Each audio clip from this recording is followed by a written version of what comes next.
Gracias, senadora Vanessa Rubio. Tiene ahora la palabra la senadora Alejandra Noemí Reynoso Sánchez, del Grupo Parlamentario del Partido Acción Nacional.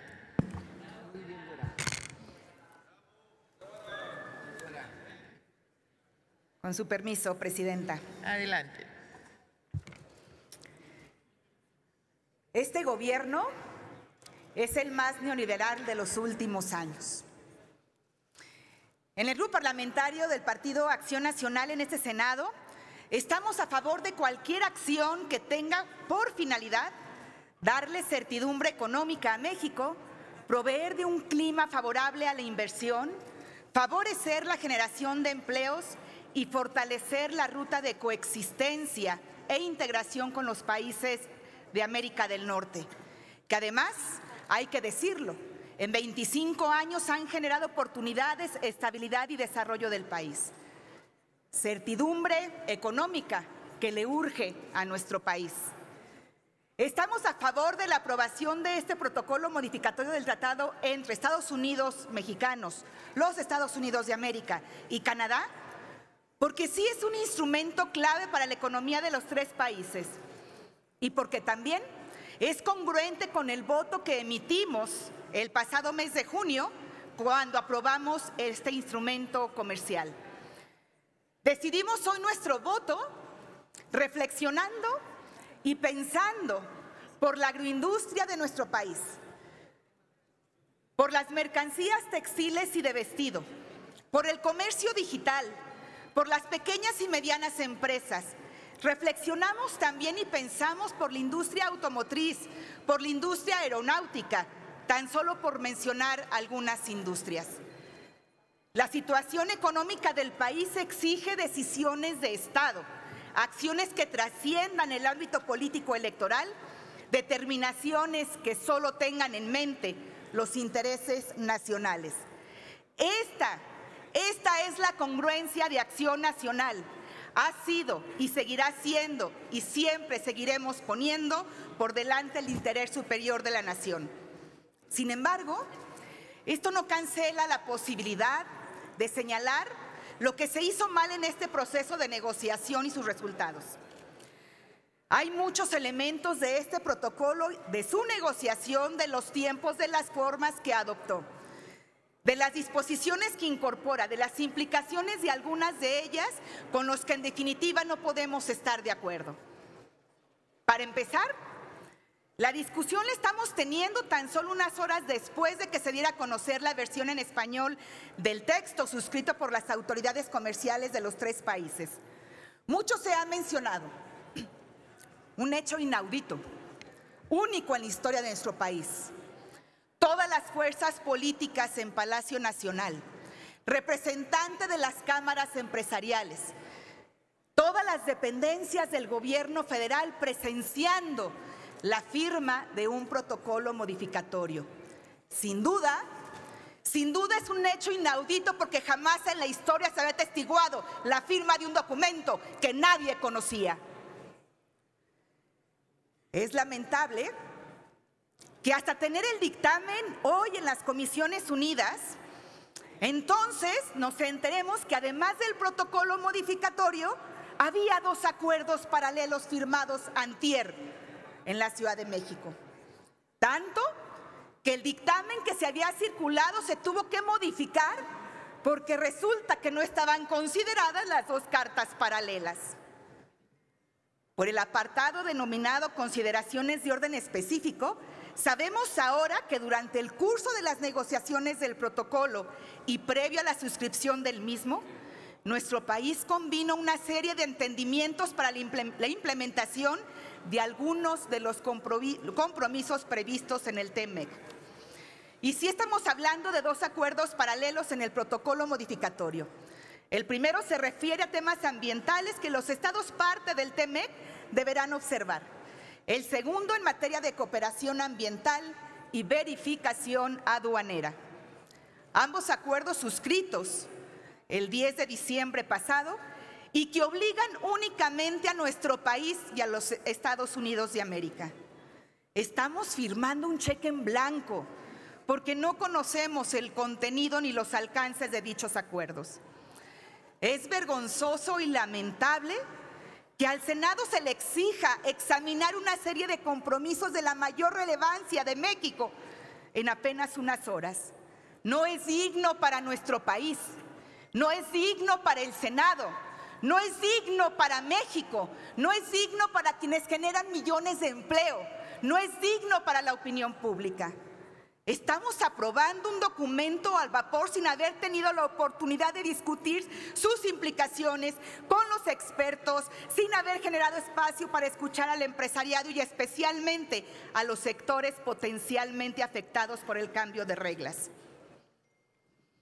Sin duda, es mejor tener este acuerdo que ninguno, pero es sumamente irresponsable desempeñar nuestro papel como instancia encargada de la aprobación de instrumentos internacionales bajo la prisa, bajo la presión, por el fin de un periodo legislativo y con reservas sobre lo negociado por el Gobierno de México.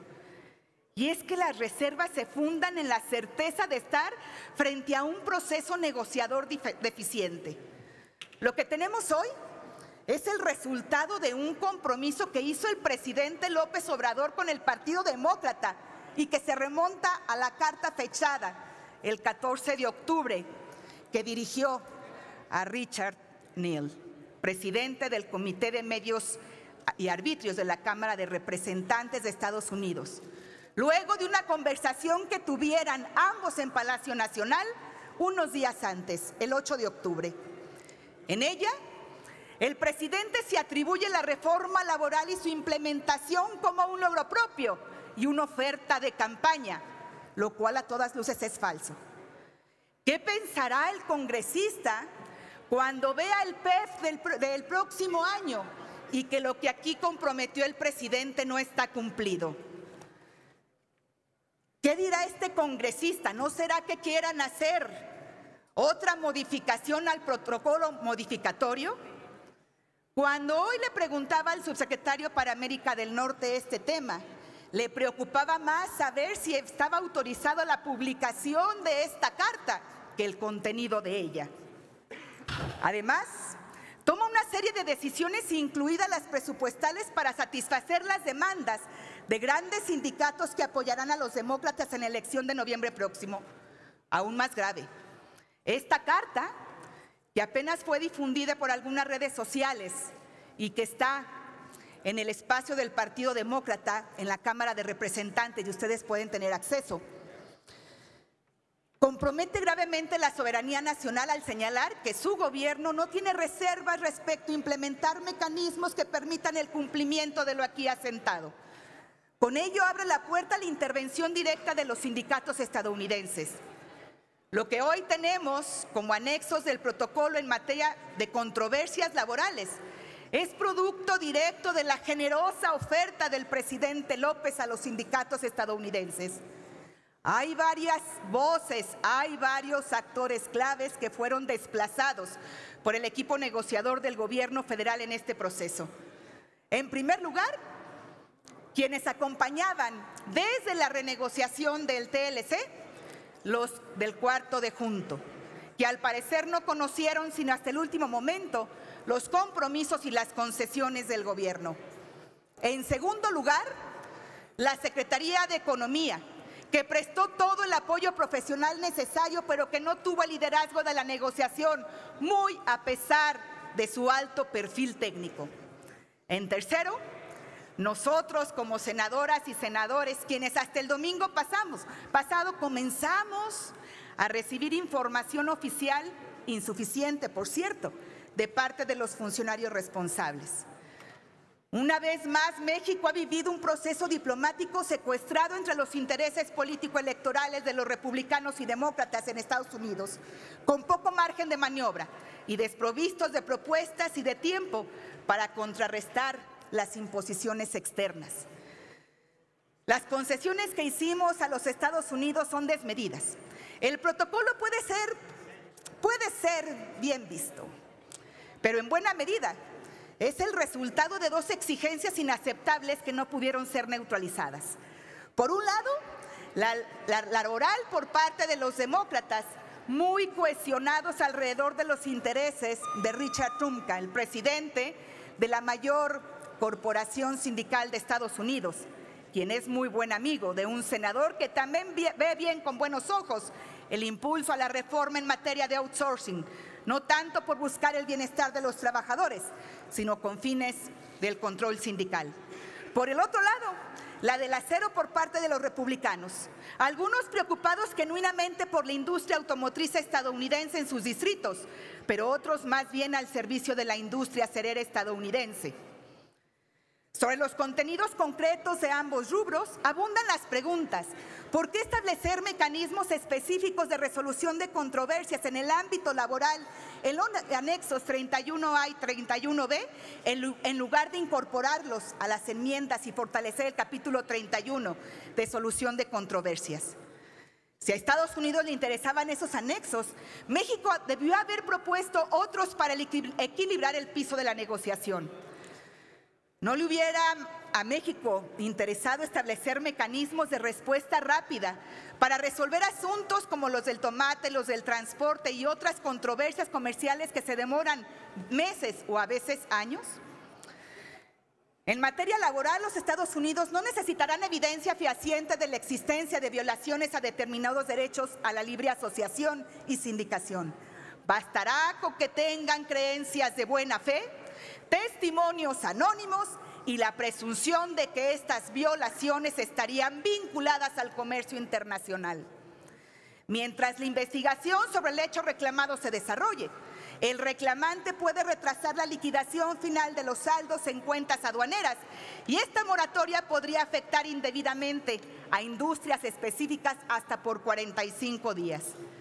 Esto significa que habrá una facilidad enorme para llevar casos ante los paneles y esto quiere decir mayores gastos por parte de las empresas, mayor incertidumbre y costos en materia de productividad.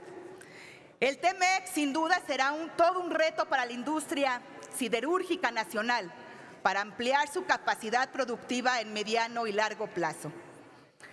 Reiteramos, el objetivo del acuerdo comercial es loable, pero los medios para llegar a él han sido bastante cuestionables y no se diga cuán controvertibles son varias disposiciones para nuestro país, para el desarrollo de la industria, para la competitividad de sus empresas y desde luego para el establecimiento de un mecanismo que reduzca y modere las asimetrías entre los países miembros.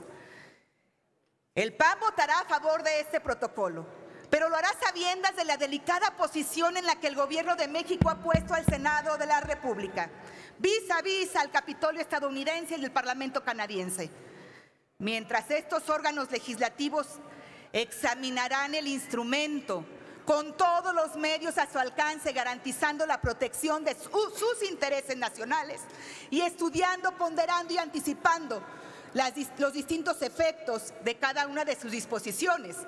Nosotros lo hacemos deprisa, contando los segundos, ante el desvelo y el ajetreo.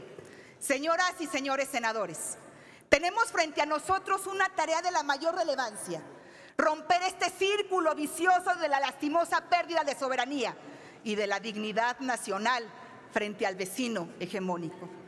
Las nuevas reglas de la coexistencia con Estados Unidos y Canadá no nos satisfacen. No están a la altura de los retos que compartimos, de nuestra historia común y de la gran interacción entre nuestras sociedades. Pero sobre todo, no están a la altura del reconocimiento de la importancia de México para la estabilidad y la prosperidad de América del Norte. Esa, sin duda, una de las asignaturas reprobadas del gobierno actual. Este Senado, como corresponsable de la política comercial de México, no se puede quedar de brazos cruzados. No podemos ser solo entes pasivos a la orden del Ejecutivo. Debemos de tener una participación más activa. Es nuestro deber y responsabilidad. Es por el bien de México. Concluyo. Ponemos a consideración de las fuerzas políticas de este Senado de la República las siguientes líneas de acción. En principio, coincidimos con que se pueda hacer un comité, una comisión plural que acompañe el seguimiento a la implementación del TEMEC. Pero hay que decirlo, una que sí funcione, no como la que se aprobó y que nunca se reunió. Solicitar al Poder Ejecutivo el establecimiento de un programa de incentivos que eleven la competitividad de la industria acerera del país. Realizar acciones legislativas correspondientes para que el país cuente con las leyes que permitan cumplir con los elementos establecidos en el tratado. Vigilar que la autoridad esté preparada para cumplir con las obligaciones contenidas en los 7 instrumentos internacionales en materia ambiental, de conservación por favor, y en los acuerdos senadora. paralelos. Garantizar la implementación de la reforma laboral en México. El 80% de los términos del protocolo modificatorio corresponden a esta materia. Por supuesto, como siempre, llevan prisa y no precisamente para el bien del país. Exhortamos entonces a los grupos parlamentarios a suscribir esta agenda mínima de temas para darle viabilidad a un acuerdo que nos impone enormes retos. Es por el bien de México y ojalá con la prisa que llevan y con los chiflidos que tienen, se preocuparan un poco más por nuestro país. Es cuanto, Presidenta.